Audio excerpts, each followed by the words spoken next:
Sermão pregado na manhã de domingo, 22 de abril, 1855, em Exeter Hall, Strand, Londres. A inclinação da carne é inimiga de Deus. Porquanto a inclinação da carne é inimizade contra Deus. Romanos 8:7. Já que a mente posta na carne é inimiga de Deus. Esta é uma denúncia muito solene que o apóstolo Paulo formula contra a mente carnal. Ele a declara como inimiga de Deus. Quando relembramos o que o homem foi uma vez, considerado apenas um pouco menor do que os anjos, aquele companheiro que passeava com Deus no jardim do Éden durante o dia. Quando pensamos que o homem foi criado à imagem de seu Criador, puro, sem mancha e imaculado, não podemos nos sentir nada menos do que amargamente afligidos ao descobrir uma acusação como esta, proferida contra nós como raça. Devemos pendurar nossas harpas sobre os salgueiros ao ouvir a voz de Deus, quando fala solenemente à sua criatura rebelde. Como caíste desde o céu, ó estrela da manhã, filha da alva. Tu eras o selo da medida, cheio de sabedoria e perfeito em formosura. Estiveste no Éden, jardim de Deus. De toda a pedra preciosa era a tua cobertura. Em ti se faziam os teus tambores e os teus pífaros. No dia em que foste criado foram preparados. Tu eras o querubim, ungido para cobrir, e te estabeleci. No monte santo de Deus estavas, no meio das pedras afogueadas andavas. Perfeito eras nos teus caminhos, desde o dia em que foste criado, até que se achou iniquidade em ti. Na multiplicação do teu comércio, encheram o teu interior de violência, e pecaste. Por isso te lancei profanado do monte de Deus, e te fiz perecer, ó querubim cobridor, do meio das pedras afogueadas. Sentimos-nos extremamente tristes quando contemplamos as ruínas de nossa raça. Como o cartaginense que, ao pisar o lugar desolado de sua muito amada cidade, derramou lágrimas abundantes quando a viu convertida em escombros pelos exércitos romanos. Ou como o judeu que perambulava pelas ruas desertas de Jerusalém, enquanto lamentava que a grade do arado tivesse desfigurado a beleza e a glória dessa cidade, que era a alegria de toda a terra. Assim deveria doer em nós, por nossa raça, quando contemplamos as ruínas dessa excelente estrutura que Deus formou. Essa criatura sem rival em simetria, com um intelecto superado somente pelo intelecto dos anjos. Esse poderoso ser, o homem, quando contemplamos como caiu, e caiu, e caiu de sua elevada condição, convertido em uma massa de destruição. Há alguns anos atrás, podíamos observar uma estrela que resplandecia com um brilho inusitado, mas subitamente desapareceu. Chegaram a fazer conjecturas de que se tratava de um mundo que ardia a bilhões de quilômetros de nós, mas ainda assim, os raios dessa conflagração chegaram até nós. O silencioso mensageiro de luz deu o alarme aos remotos habitantes deste globo. Um mundo arde. Mas que importância tem a conflagração de um planeta distante? O que é a destruição do elemento material do mundo mais gigantesco, comparada com esta queda da humanidade, com este naufrágio de tudo o que é santo e sagrado em nós? Para nós, na verdade, as coisas dificilmente se podem comparar, pois estamos profundamente interessados em uma destruição, mas não na outra. A queda de Adão é nossa queda. Caímos nele e com ele. Sofremos da mesma maneira. Lamentamos a ruína de nossa própria casa. Deploramos a destruição de nossa própria cidade. Quando nos detemos para captar estas palavras escritas de forma tão clara que não podem ser mal interpretadas. A inclinação da carne, esses mesmos desígnios que uma vez foram santos e que passaram a ser carnais, são inimizade contra Deus. Que Deus me ajude nesta manhã a formular solenemente esta denúncia contra todos vocês. Que o Espírito Santo nos convença de tal modo do pecado, que unanimemente nos declaremos culpados diante de Deus. Não há nenhuma dificuldade na interpretação do meu texto. Mal necessita uma explicação. Todos nós sabemos que a palavra carnal aqui significa a natureza pecaminosa. Os antigos tradutores colocavam a passagem assim: a mente posta na carne é inimiga de Deus, ou seja, a mente não regenerada, essa alma que herdamos de nossos pais, essa natureza pecaminosa que nasceu em nós quando nossos corpos foram formados por Deus. A mente não regenerada, fronema sarcos, os desejos, as paixões da alma, isto é o que se separou de Deus e se converteu em seu inimigo. Mas antes que entremos em uma discussão da doutrina do texto, observem a forma vigorosa como o apóstolo se expressa. A inclinação da carne diz, é inimizade contra Deus. Ele usa um substantivo e não um adjetivo. Não diz que simplesmente se opõe a Deus, mas sim que se trata de uma inimizade positiva. Não é o adjetivo negro, e sim o substantivo negrura. Não é inimizado, e sim a inimizade mesma. Não é corrupto, mas sim a corrupção. Não é rebelde, mas sim a rebelião. Não é perverso, mas sim a perversão mesma. O coração, ainda que seja enganoso, é engano positivo. É o mal concreto, pecado na sua essência. É a destilação, a quintessência de todas as coisas que são vis. Não é invejoso de Deus, é a própria inveja. Não está inimizado, é a inimizade real. Não precisamos dizer uma palavra para explicar que é inimizade contra Deus.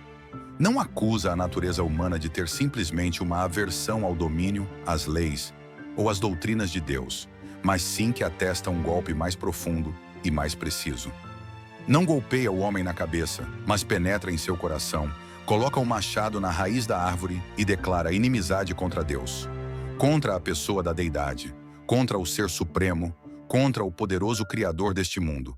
Não inimizado contra sua Bíblia ou contra seu Evangelho, ainda que isso seja verdade, mas sim contra Deus mesmo, contra sua essência, sua existência e sua pessoa. Sopesemos então as palavras do texto, pois são palavras solenes. Estão muito bem expressadas por esse maestro da eloquência, Paulo, e além disso foram ditadas pelo Espírito Santo, que ensina ao homem como se expressar corretamente. Que nos ajude a interpretar esta passagem que nos deu previamente para sua explicação. O texto nos pede que tomemos nota, primeiro, da veracidade desta afirmação. Em segundo lugar, da universalidade do mal que nos aflige. Em terceiro lugar, vamos descer ainda mais às profundezas do tema, com a intenção de que o gravem em seu coração, ao demonstrar a enormidade do mal. E depois disso, se o tempo alcança, vamos extrair uma doutrina ou duas do fato geral. E, primeiro, nos convida a falar sobre a veracidade desta grande declaração. A inclinação da carne é inimizade contra Deus. Não requer provas, pois, como está escrito na palavra de Deus, nós, como cristãos, estamos obrigados a inclinar-nos diante dela. As palavras da Escritura são palavras de sabedoria infinita. E se a razão é incapaz de ver o fundamento de uma declaração desta revelação, está obrigada a crer nela muito reverentemente, pois estamos convencidos que, ainda que esteja acima de nossa razão, não pode ser contrária a ela. Aqui encontro o que está escrito na Bíblia.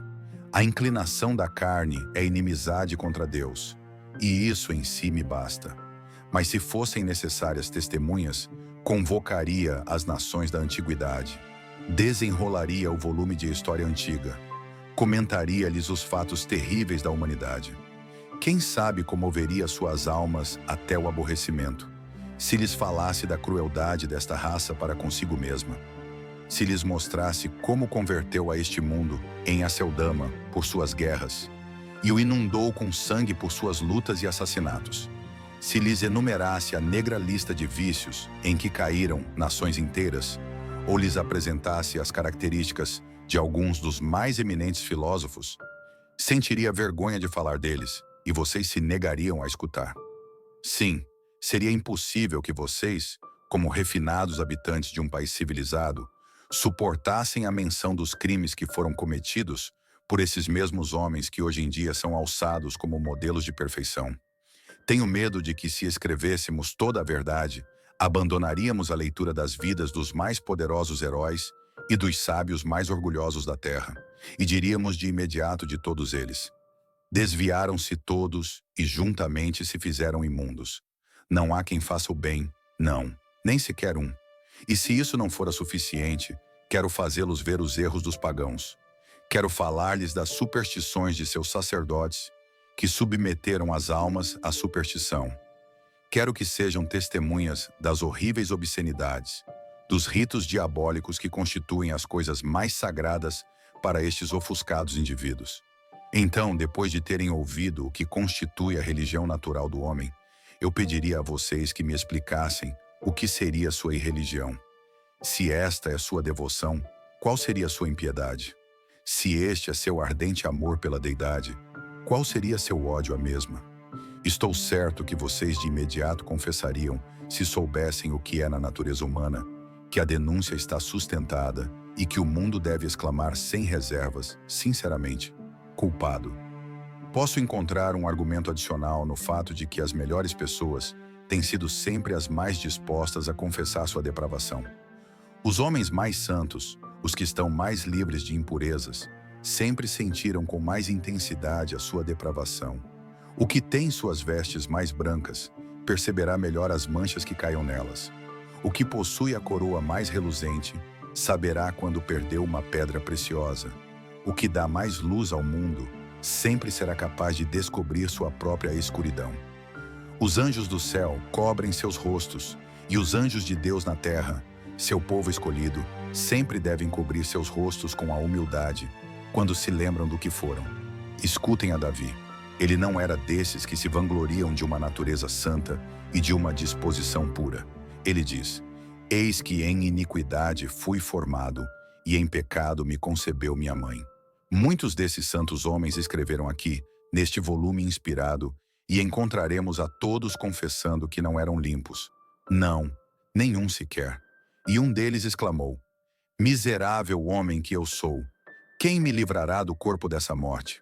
Além disso, chamarei a outra testemunha para que testifique a veracidade deste fato, e que decidirá a questão. Será a sua própria consciência. Consciência, te colocarei no banco das testemunhas para interrogar-te esta manhã. Consciência, diga a verdade. Não te drogues com o ópio da segurança em ti mesma. Testifica a verdade. Nunca ouviste dizer ao coração: queria que Deus não existisse? Por acaso todos os homens não desejaram, algumas vezes, que nossa religião não fosse verdadeira? Ainda que não puderam livrar suas almas inteiramente da ideia da deidade, por acaso não desejaram que não existisse Deus?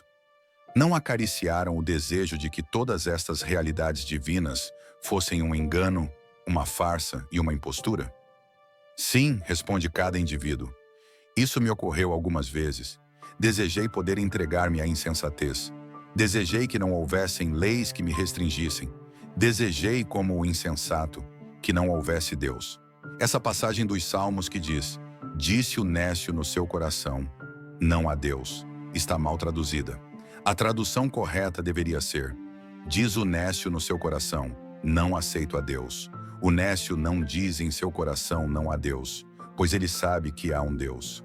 Ao contrário, afirma: não aceito a Deus, não preciso de nenhum Deus, queria que não existisse nenhum.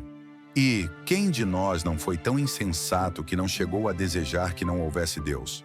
Agora, consciência, responde outra pergunta. Tu confessaste que algumas vezes desejaste que não existisse Deus. Então, suponhamos que um homem desejasse a morte de outro. Acaso isso não demonstraria o seu ódio? Sim, demonstraria. E assim, meus amigos, o desejo de que Deus não exista demonstra que temos aversão a Deus. Quando desejo a morte de outro e que apodreça no túmulo, quando desejo que seja um non est, um ser inexistente, devo odiar a esse homem. De outra forma, não desejaria que fosse um ser extinto. Assim que esse desejo, e não creio que haja existido alguém no mundo que não o houvesse sentido, demonstra que a inclinação da carne é inimizade contra Deus. Mas consciência, tenho outra pergunta.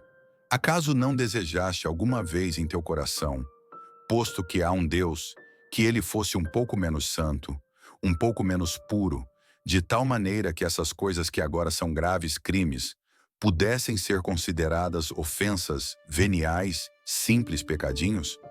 Acaso não disseste nunca em teu coração: queria que estes pecados não fossem proibidos?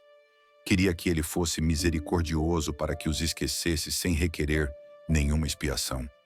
Queria que não fosse tão severo, tão rigorosamente justo, tão severamente estrito na sua integridade? Coração meu, nunca disseste isso? A consciência deve responder: eu disse. Bem, esse desejo de mudar a Deus demonstra que não amas a Deus, que é o Deus do céu e da terra. E ainda que fales de religião natural e te glories de reverenciar ao Deus dos verdes campos, dos prados férteis, das águas abundantes, do retumbar do trovão, do céu azul, da noite estrelada e do grandioso universo. Ainda que tu ames o belo ideal poético da deidade, não se trata do Deus da Escritura, pois tu desejaste mudar sua natureza, e nisso demonstraste que estás inimizado com ele. Mas consciência, por que devo ficar fazendo rodeios? Tu podes ser uma testemunha fiel, se queres dizer a verdade, que cada pessoa aqui presente transgrediu de tal maneira contra Deus, quebrou tão continuamente suas leis, violou o seu dia de repouso, espezinhou seus estatutos, depreciou seu evangelho, que é muito certo.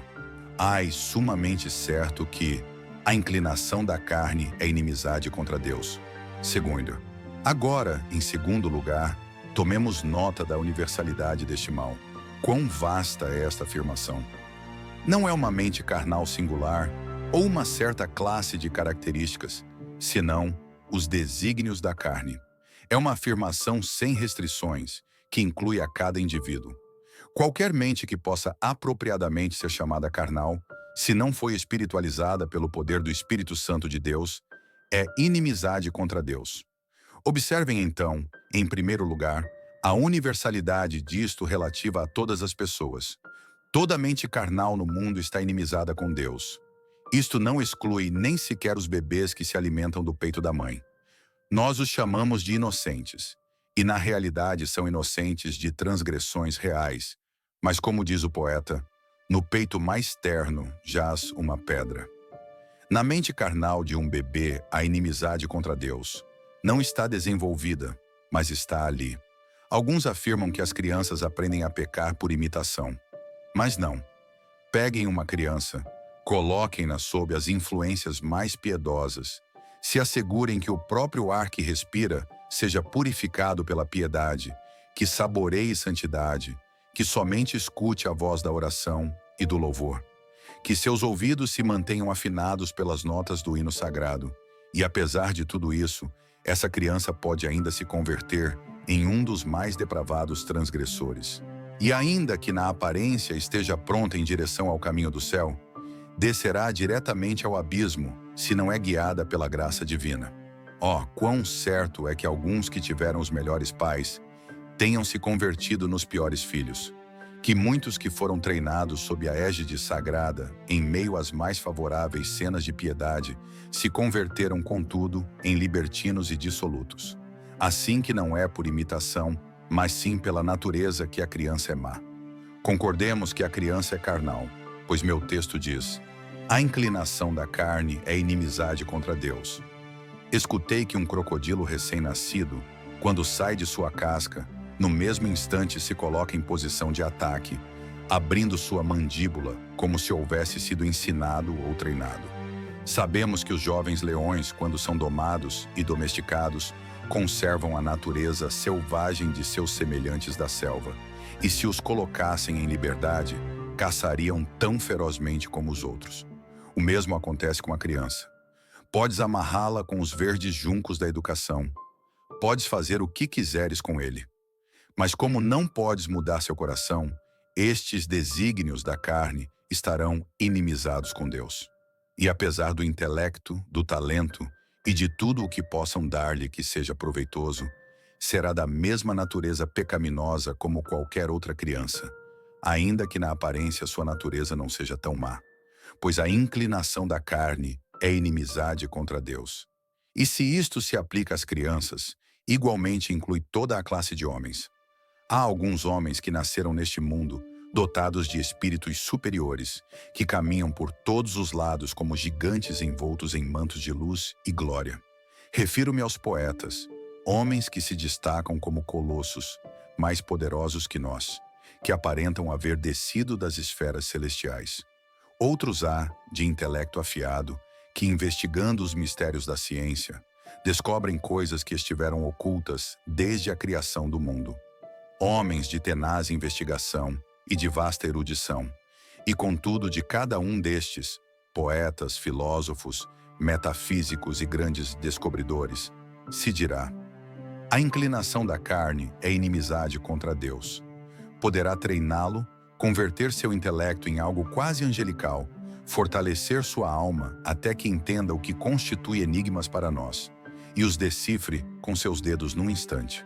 Poderás fazê-lo tão poderoso que possa entender os segredos ferrenhos dos montes eternos e pulverizá-los com seu punho. Poderás dar-lhe um olho tão perspicaz que possa penetrar os mistérios das rochas e das montanhas.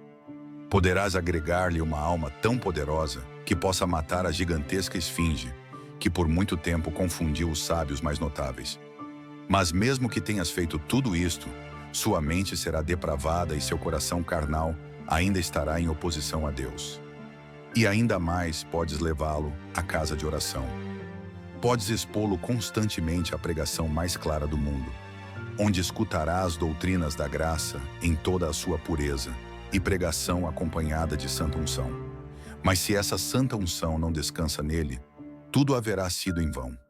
Pode ser que assista com toda regularidade, mas igual à piedosa porta da capela, que gira para dentro e para fora, ele seguirá sendo igual. Poderá ter uma religião superficial externa, mas sua mente carnal estará inimizada com Deus. Agora, esta não é uma afirmação minha, é a declaração da palavra de Deus, e podem colocá-la de lado se não acreditam nela. Mas não discutam comigo, já que é a mensagem do meu Senhor, e é válida para cada um de vocês, homens, mulheres e crianças, e para mim também, que se não somos regenerados e convertidos, se não experimentamos uma mudança de coração, nossa mente carnal está inimizada contra Deus. Além disso, tomem nota da universalidade disto em todo momento. A mente carnal está em todo momento inimizada com Deus. Alguém dirá, pode ser verdade que às vezes nos opomos a Deus, mas certamente nem sempre nos opomos.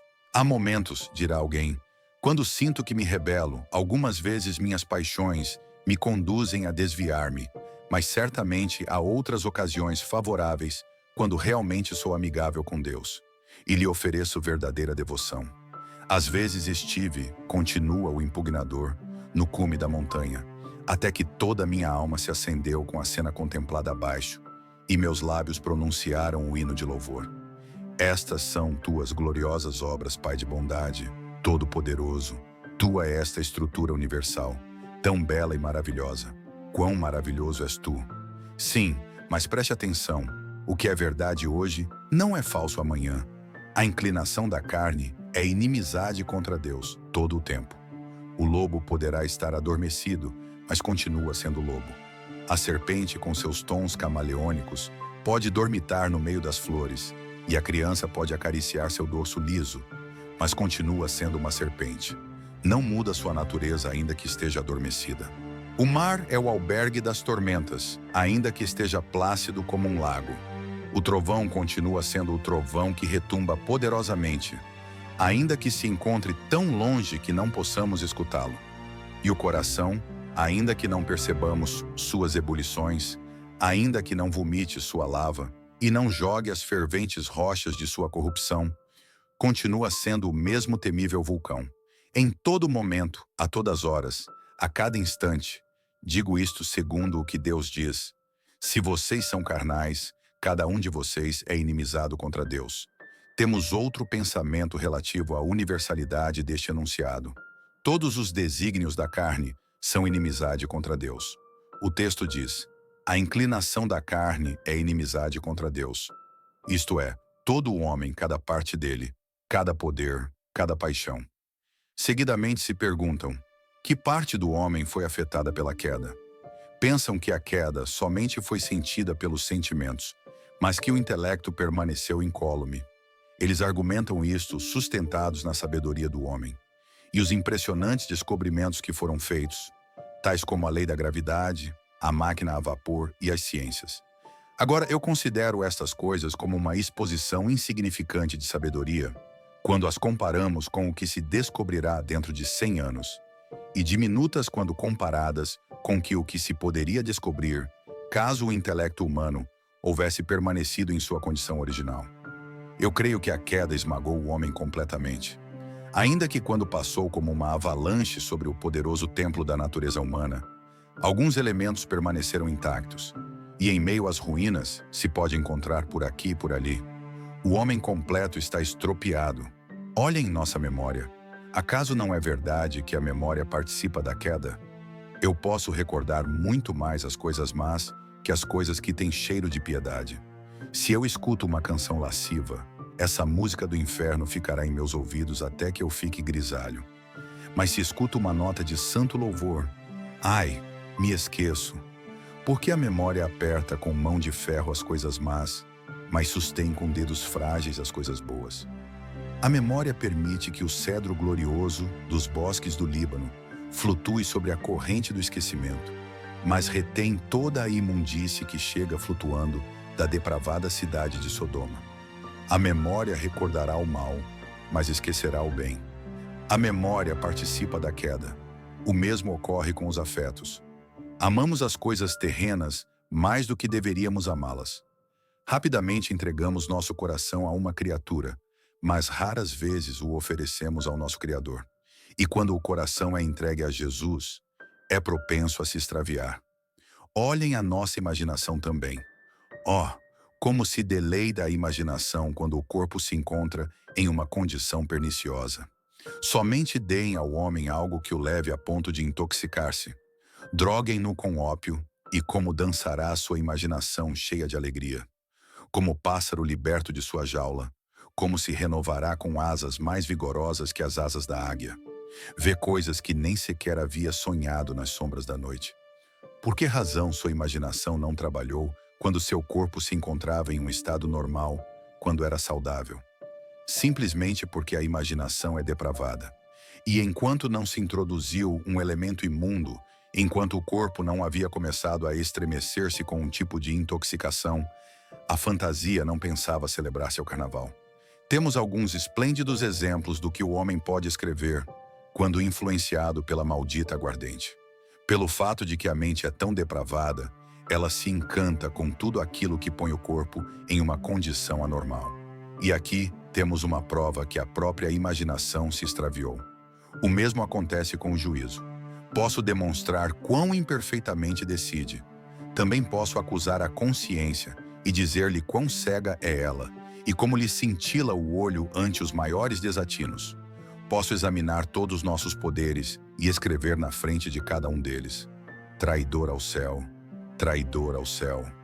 Toda a mente posta na carne é inimiga de Deus. Agora, meus queridos leitores, somente a Bíblia é a religião dos protestantes. Mas sempre que reviso um certo livro tido em grande estima por nossos irmãos anglicanos, o encontro inteiramente ao meu lado e invariavelmente sinto um grande deleite ao citá-lo. Vocês sabem que sou um dos melhores clérigos da Igreja da Inglaterra. O melhor se me julgarem pelos artigos e o pior se me julgarem por qualquer outra norma. Meçam-me pelos artigos da Igreja da Inglaterra e não ocuparia o segundo lugar ante ninguém abaixo do céu azul do firmamento, pregando o Evangelho contido neles. Pois se há um excelente epítome do Evangelho, se encontra nos artigos da Igreja da Inglaterra. Permitam-me mostrar-lhes que não estiveram escutando uma doutrina estranha. Temos, por exemplo, o artigo 9 sobre o pecado de nascimento, o pecado original. O pecado original não consiste em seguir a Adão, como o afirmam em vão os pelagianos, mas é a falha e a corrupção da natureza de cada indivíduo, que naturalmente é engendrada pela prole de Adão, pela qual o homem está sumamente distanciado da justiça original, e é por sua própria natureza propenso ao mal, de tal forma que o desejo da carne é contra o espírito, e, portanto, toda pessoa vinda a este mundo merece a ira de Deus e a condenação. E esta infecção da natureza efetivamente permanece, sim, nos que são regenerados, pelo qual a concupiscência da carne, chamada no grego phronema sarcos, que alguns expõem como a sabedoria, a sensualidade, o afeto, o desejo da carne, não está sujeita à lei de Deus. E ainda que não haja condenação para os que creem e são batizados, Contudo, o apóstolo confessa que a concupiscência e a lascívia têm em si a natureza do pecado. Não necessito-me nada. Acaso alguém que creia no livro de oração discordará da doutrina que a mente posta na carne é inimiga de Deus? 3. Eu disse que procuraria, em terceiro lugar, mostrar a grande enormidade desta culpa. Temo, meus irmãos, que seguidamente, quando consideramos nosso estado, não pensamos tanto na culpa como pensamos na miséria. Algumas vezes tenho lido sermões sobre a inclinação do pecador ao mal, o que tem sido demonstrado com muito poder, e certamente o orgulho da natureza humana tem sido muito humilhado e abatido. Mas me parece que há algo que deixamos fora, e que terá como resultado uma grande omissão, ou seja, a doutrina que o homem é culpado em todas estas coisas. Se seu coração está contra Deus, devemos dizer que o pecado é seu, e se não pode arrepender-se, devemos lhe mostrar que o pecado é a única causa da sua incapacidade para fazê-lo, que toda sua separação de Deus é pecado, que o se manter afastado de Deus é pecado. Temo que muitos dos que aqui estamos devemos reconhecer que não acusamos nossas próprias consciências desse pecado. Sim, dizemos, estamos cheios de corrupção. Oh, sim, mas ficamos muito tranquilos. Meus irmãos, não deveríamos fazer isto. Termos essas corrupções é nosso crime, que deve ser confessado como um mal enorme. E se eu, como um ministro do Evangelho, não enfatizasse o pecado envolvido nele, não teria encontrado o seu próprio vírus, teria deixado de fora a verdadeira essência, se não mostrasse que é um crime. Agora, a inclinação da carne é inimiga de Deus. Quão grave é esse pecado? Isto se manifestará de duas formas. Considerem nosso relacionamento com Deus e logo lembrem o que Deus é. E depois que eu houver falado destas duas coisas, vocês verão, espero, que é um pecado estar inimizados com Deus. Que é Deus para nós? É o Criador dos céus e da terra. Ele sustenta os pilares do universo. Ele com seu hálito perfuma as flores, com seu lápis colore. Ele é o autor desta linda criação. Somos ovelhas do seu pasto, ele nos fez, e não nós a nós mesmos. A relação que tem conosco é de construtor e criador, e por esse fato reclama ser nosso rei. Ele é nosso legislador, o autor da lei. E logo, para que nosso crime seja pior e mais grave, ele governa a providência, pois é ele quem nos guarda dia a dia. Ele supre nossas necessidades. Ele mantém o ar que nosso nariz respira. Ele ordena ao sangue que mantenha seu curso por todas nossas veias. Ele nos mantém com vida e nos previne da morte. Ele está diante de nós como nosso Criador, nosso Rei, nosso sustento, nosso benfeitor. E eu pergunto, por acaso não é um crime de enorme magnitude? Não é alta traição contra o imperador do céu? Não é um pecado horrível cuja profundidade não podemos medir com a sonda de todo o nosso juízo? Que nós, suas criaturas, que dependemos dele, estejamos inimizados com ele. Mas nós podemos ver que o crime é mais grave quando pensamos no que Deus é. Me permitam apelar pessoalmente a vocês em um estilo de interrogatório, pois isto tem muito peso. Pecador, por que estás inimizado com Deus? Deus é o Deus de amor. Ele é amável com suas criaturas. Ele te olha com seu amor de benevolência, pois este mesmo dia seu sol brilhou sobre ti. Hoje tiveste alimento e roupas, e chegaste a esta capela com saúde e vigor. Odeias a Deus porque te ama. Essa é a razão? Considerem quantas misericórdias recebeste de suas mãos durante tua vida. Não nasceste com um corpo disforme, tiveste uma tolerável medida de saúde, te recuperaste muitas vezes de doenças. Quando estavas no limiar da morte, seu braço deteve tua alma do último passo de destruição. Odeias a Deus por tudo isto? O odeias porque salvou tua vida por sua terna misericórdia? Contempla toda a sua bondade que estendeu diante de ti. Poderia ter te enviado ao inferno, mas estás aqui. Agora odeias a Deus porque te conservou? Oh, por que razão estás inimizado com ele? Meu amigo, acaso não sabes que Deus enviou a seu filho procedente de seu peito e o pendurou na cruz, e ali permitiu que morresse pelos pecadores, o justo pelos injustos? e odeias a Deus por isso? Ó pecador, acaso é esta a causa de tua inimizade? Estás tão longe que agradeces com inimizade o amor? E quando te rodeou de favores, quando te cingiu com bênçãos, quando te cumulou de misericórdias, acaso o odeias por isso? Ele poderia dizer-te o mesmo que disse Jesus aos judeus: Tenho-vos mostrado muitas obras boas procedentes de meu Pai. Por qual destas obras me apedrejais? Por quais destas obras odeiam a Deus? Se algum benfeitor te houvesse te alimentado, o odiarias? Se te houvesse vestido, o ultrajarias em sua face? Se te houvesse dado talentos, tornarias contra ele estes poderes? Ó, fala! Forjarias o ferro de uma adaga e a cravarias no coração de teu melhor amigo? Odeias a tua mãe que te criou em seus joelhos? Acaso maldizes a teu pai que sabiamente velou por ti? Não respondes. Sentimos uma pequena gratidão por nossos parentes terrenos. Onde estão seus corações, então? Onde estão seus corações que ainda podem depreciar a Deus e estar inimizados com Ele? Ó, crime diabólico! Ó, atrocidade satânica! Ó, iniquidade indescritível! Odiar a quem é todo amável, aborrecer ao que mostra misericórdia constante, desdenhar do que bendiz eternamente, escarnecer do bom, do cheio de graça, sobretudo, odiar a Deus que enviou a seu Filho para que morresse pelo homem. Ah, este pensamento! A mente posta na carne é inimiga de Deus. Há algo que nos sacode, pois é um terrível pecado estar inimizados com Deus. Quisera poder falar com maior poder, mas somente meu Senhor pode fazê-los ver o enorme mal deste horrível estado do coração. Quarto, mas há uma ou duas doutrinas que procuraremos deduzir de tudo isto. Está a mente posta na carne inimizada com Deus? Então a salvação não pode ser por méritos, tem que ser por graça. Se estamos inimizados com Deus, que méritos poderíamos ter? Como podemos merecer algo do ser que odiamos? Ainda que fôssemos puros como Adão, não poderíamos ter nenhum mérito, pois não creio que Adão tivesse algum merecimento diante de seu Criador. Quando tinha guardado toda a lei de seu Senhor, não era senão um servo inútil. Não tinha feito mais do que tinha que fazer.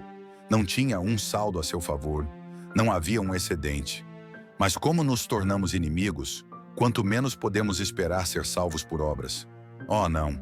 A Bíblia inteira nos diz, do princípio ao fim, que a salvação não é pelas obras da lei, e sim pelos atos da graça.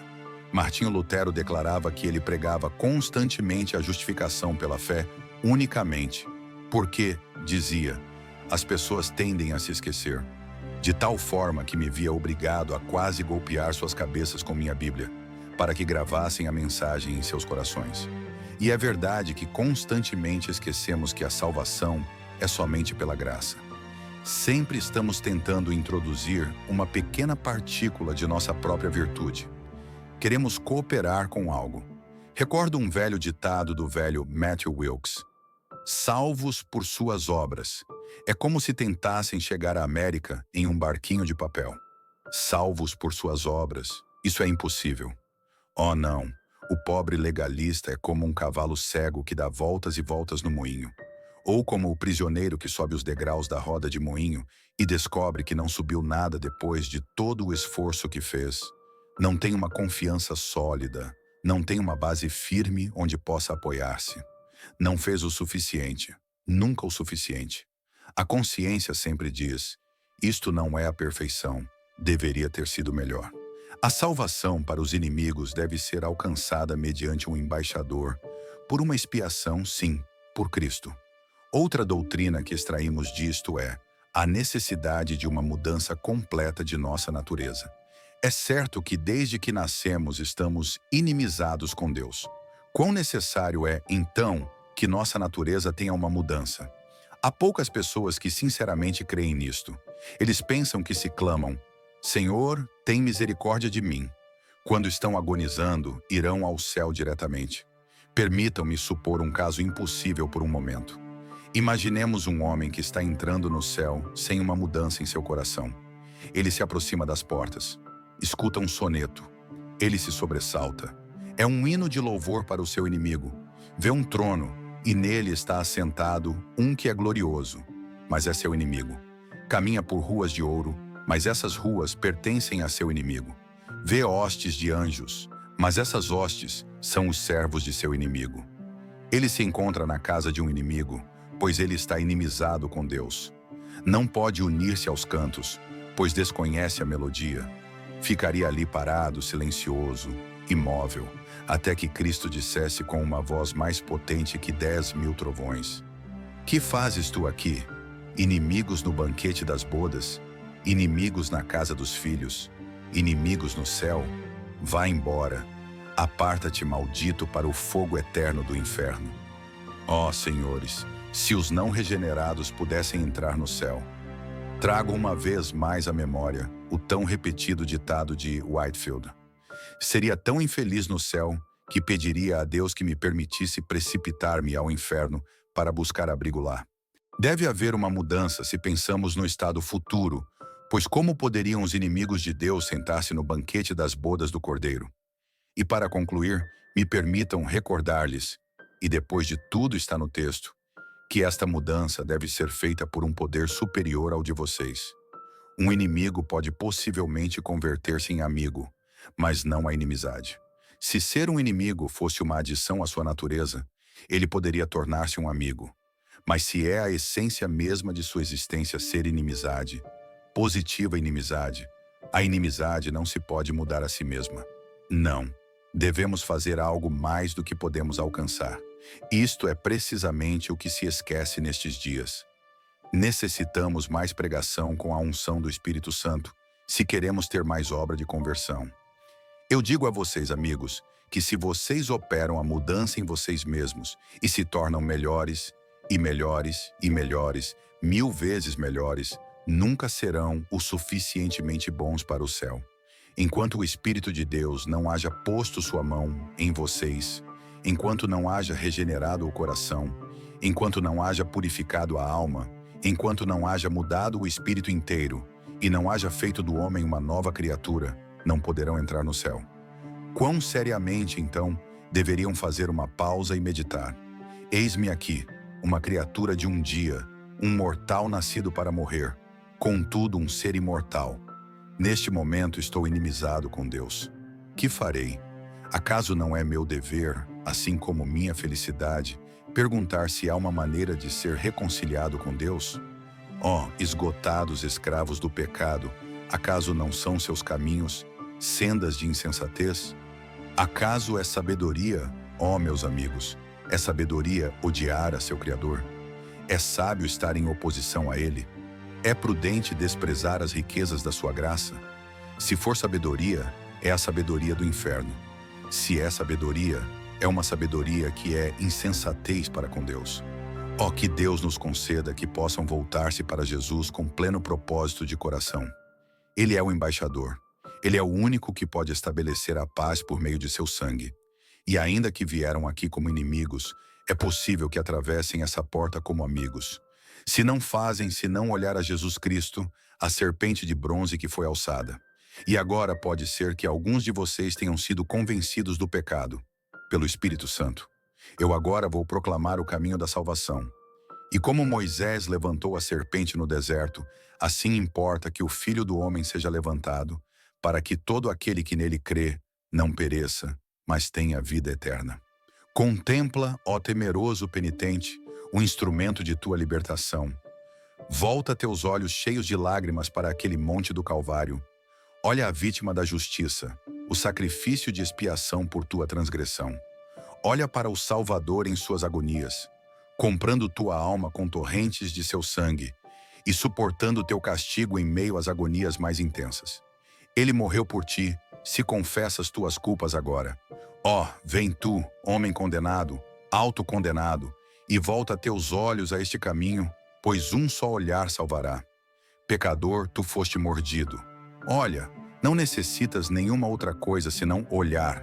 É simplesmente olhar. Basta que olhes a Jesus e serás salvo.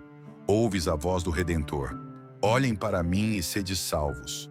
Olhem, olhem, olhem. Ó almas culpadas, confia nele, confia plenamente. Não permitas que outra confiança se intrometa.